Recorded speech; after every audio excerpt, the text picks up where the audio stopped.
लीजिए सुनिए देवकीनंदन खत्री के लिखे उपन्यास चंद्रकांता संतति के 5वें भाग के 12वें बयान को मेरी यानी समीर गोस्वामी की आवाज में। दोपहर दिन चढ़ने के पहले ही फौज लेकर नाहर सिंह रोहतासगढ़ पहाड़ी के ऊपर चढ़ गया।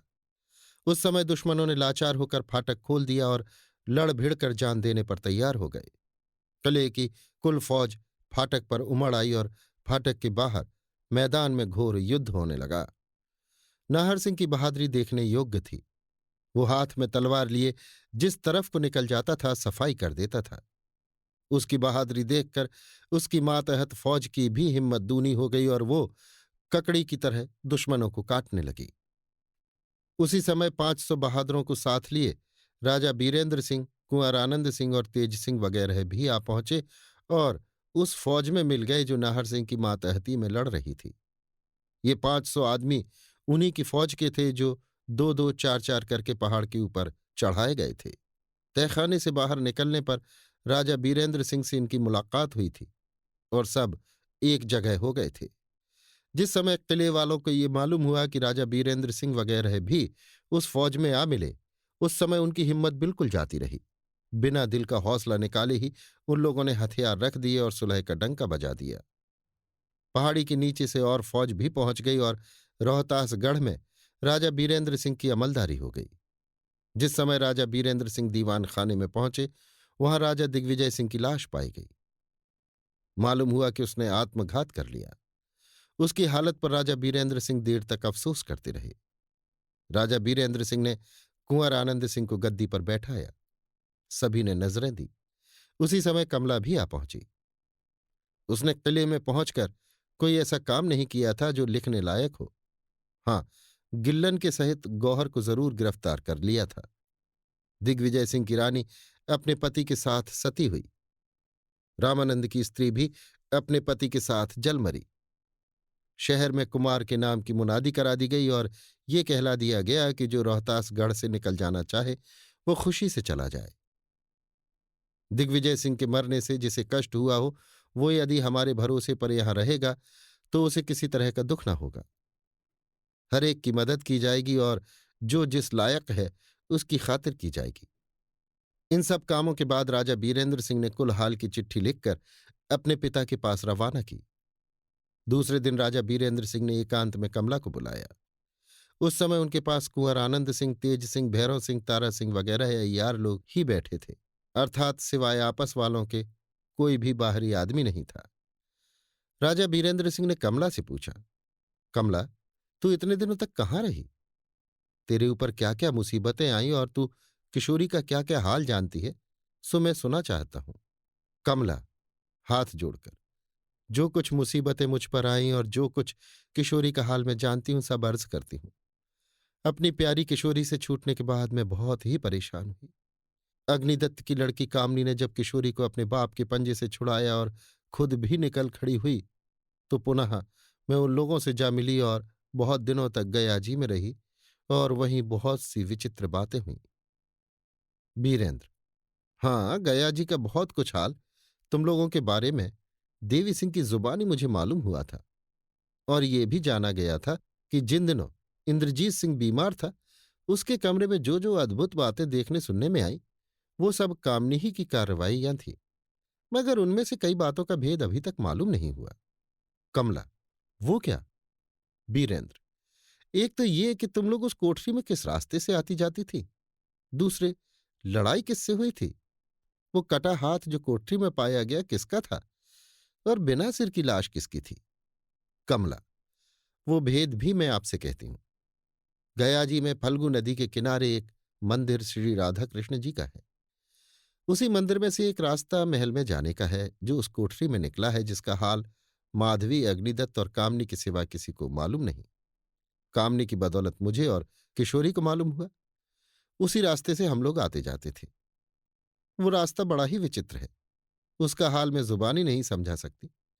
गयाजी चलने के बाद जब मौका मिलेगा तो ले चलकर उसे दिखाऊंगी। हम लोगों का उस मकान में आना जाना नेक नियति के साथ होता था, मगर जब माधवी गयाजी में पहुंची तो बदला लेने की नीयत से एक आदमी और अपनी अय्यारा को साथ ले उसी राह से महल की तरफ रवाना हुई। उसे उस समय तक शायद हम लोगों का हाल मालूम न था। इत्तेफाक से हम तीनों आदमी भी उसी समय सुरंग में घुसे। आखिर नतीजा ये हुआ कि उस कोठरी में पहुंचकर लड़ाई हो गई। माधवी के साथ का आदमी मारा गया। वो कलाई माधवी की थी और मेरे हाथ से कटी थी। अंत में उसकी अय्यारा उस आदमी का सिर और माधवी को लेकर चली गई। हम लोगों ने उस समय रोकना मुनासिब न समझा। बीरेंद्र: हाँ ठीक है, ऐसा ही हुआ है। ये हाल मुझे मालूम था, मगर शक मिटाने के लिए तुमसे पूछा था। कमला ताज्जुब में आकर: आपको कैसे मालूम हुआ? बीरेंद्र: मुझसे देवी सिंह ने कहा था, और देवी सिंह को उस साधु ने कहा था जो रामशिला पहाड़ी के सामने फल्गु नदी के बीच वाले भयानक टीले पर रहता था। देवी सिंह की जुबानी बाबा जी ने मुझे एक संदेशा भी कहला भेजा था। मौका मिलने पर मैं जरूर उनके हुक्म की तामील करूंगा। कमला: वो संदेशा क्या था? बीरेंद्र: सो इस समय ना कहूंगा। हाँ, ये तो बता कि कामनी का और उन डाकुओं का साथ क्यों कर हुआ जो गया जी की रियाया को दुख देते थे? कमला: कामनी का उन डाकुओं से मिलना केवल उन लोगों को धोखा देने के लिए था। वे डाकू सब अग्निदत्त की तरफ से तनख्वाह और लूट के माल में कुछ हिस्सा भी पाते थे। वे लोग कामनी को पहचानते थे और उसकी इज्जत करते थे। उस समय उन लोगों को ये नहीं मालूम था कि कामनी अपने बाप से रंज होकर घर से निकली, इसलिए उससे डरते थे और जो वो कहती थी करते थे। आखिर कामनी ने धोखा देकर उन लोगों को मरवा डाला और मेरे ही हाथ से उन डाकुओं की जाने गई। वे डाकू लोग जहां रहते थे आपको मालूम हुआ ही होगा।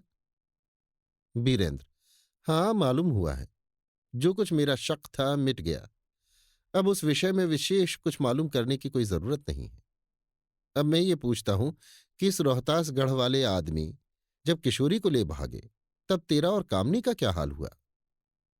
कमला: कामनी को साथ लेकर मैं उस खंडहर से, जिसमें नाहर सिंह से और कुंवर इंद्रजीत सिंह से लड़ाई हुई थी, बाहर निकली और किशोरी को छुड़ाने की धुन में रवाना हुई, मगर कुछ कर न सकी। बल्कि यूं कहना चाहिए कि अभी तक मारी मारी फिरती हूं। यद्यपि इस रोहतासगढ़ के महल तक पहुंच चुकी थी, मगर मेरे हाथ से कोई काम न निकला। बीरेंद्र: खैर, कोई हर्ज नहीं। अच्छा, ये बता कि अब कामनी कहाँ है? कमला: कामनी को मेरे चाचा शेर सिंह ने अपने एक दोस्त के घर में रखा है, मगर मुझे ये नहीं मालूम कि वो कौन है और कहाँ रहता है। बीरेंद्र: शेर सिंह से कामनी क्यों कर मिली? कमला: यहां से थोड़ी ही दूर पर एक खंडहर है। शेर सिंह से मिलने के लिए कामनी को साथ लेकर मैं उसी खंडहर में गई थी, मगर अब सुनने में आया है कि शेर सिंह ने आपकी ताबेदारी कबूल कर ली और आपने उन्हें कहीं भेजा है। बीरेंद्र: हाँ, वो देवी सिंह को साथ लेकर इंद्रजीत को छुड़ाने के लिए गए हैं, मगर ना मालूम क्या हुआ कि अभी तक नहीं लौटे। कमला: कुंवर इंद्रजीत सिंह तो यहां से दूर न थे, और चाचा को वो जगह मालूम थी। अब तक उन्हें लौट आना चाहिए था। बीरेंद्र: क्या तुझे भी वो जगह मालूम है? कमला: जी हाँ, यहां से शायद 25 या 30 कोस से ज्यादा दूर न हो। एक छोटा सा तालाब है जिसके बीच में एक खूबसूरत मकान बना हुआ है। कुमार उसी में है। वीरेंद्र: क्या तू वहां तक मुझे ले जा सकती है? कमला: जी हाँ, आप जब चाहे चलें। मुझे रास्ता बखूबी मालूम है। इस समय कुंवर आनंद सिंह ने, जो सिर झुकाए सब बातें सुन रहे थे, अपने पिता की तरफ देखा और कहा, यदि आज्ञा हो तो मैं कमला के साथ भाई की खोज में जाऊं। इसके जवाब में राजा बीरेंद्र सिंह ने सिर हिलाया, अर्थात उनकी अर्जी नामंजूर की। राजा बीरेंद्र सिंह और कमला में जो कुछ बातें हो रही थीं, सब कोई गौर से सुन रहे थे। ये कहना जरा मुश्किल है कि उस समय कुंवर आनंद सिंह की क्या दशा थी। कामनी के वे सच्चे आशिक थे, मगर वाह रे दिल, इस इश्क को उन्होंने जैसा छिपाया, उन्हीं का काम था। इस समय वे कमला की बातें बड़े गौर से सुन रहे थे। उन्हें निश्चय था कि जिस जगह शेर सिंह ने कामनी को रखा है, वो जगह कमला को मालूम है, मगर किसी कारण से बताती नहीं। इसलिए कमला के साथ भाई की खोज में जाने के लिए पिता से आज्ञा मांगी।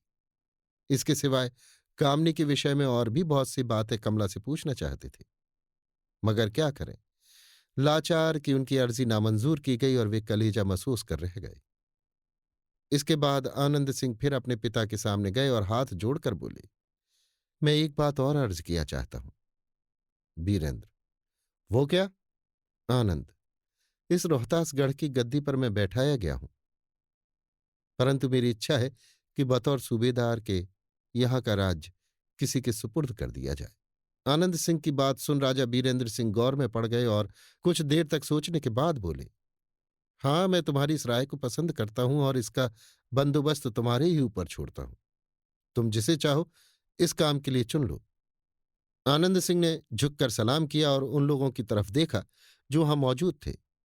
इस समय सभी के दिल में खुटका पैदा हुआ और सभी इस बात से डरने लगे कि कहीं ऐसा न हो कि यहाँ का बंदोबस्त मेरे सुपुर्द किया जाए, क्योंकि उन लोगों में से कोई भी ऐसा न था जो अपने मालिक का साथ छोड़ना पसंद करता। आखिर आनंद सिंह ने सोच समझकर अर्ज किया, मैं इस काम के लिए पंडित जगन्नाथ ज्योतिषी जी को पसंद करता हूं। वीरेंद्र। अच्छी बात है, कोई हर्ज नहीं। ज्योतिषी जी ने बहुत कुछ उज्र किया, बावेला मचाया, मगर कुछ सुना नहीं गया। उसी दिन से मुद्दत तक रोहतासगढ़ ब्राह्मणों की हुकूमत में रहा और ये हुकूमत हुमायूं की जमाने में 944 हिजरी तक कायम रही। इसके बाद 945 में दगाबाज शेर खां ने, ये दूसरा शेर खां था, रोहतासगढ़ के राजा चिंतामन ब्राह्मण को धोखा देकर किले पर अपना कब्जा कर लिया। अभी आप सुन रहे थे देवकीनंदन खत्री के लिखे उपन्यास चंद्रकांता संतति के 5वें भाग के 12वें बयान को मेरी यानी समीर गोस्वामी की आवाज में।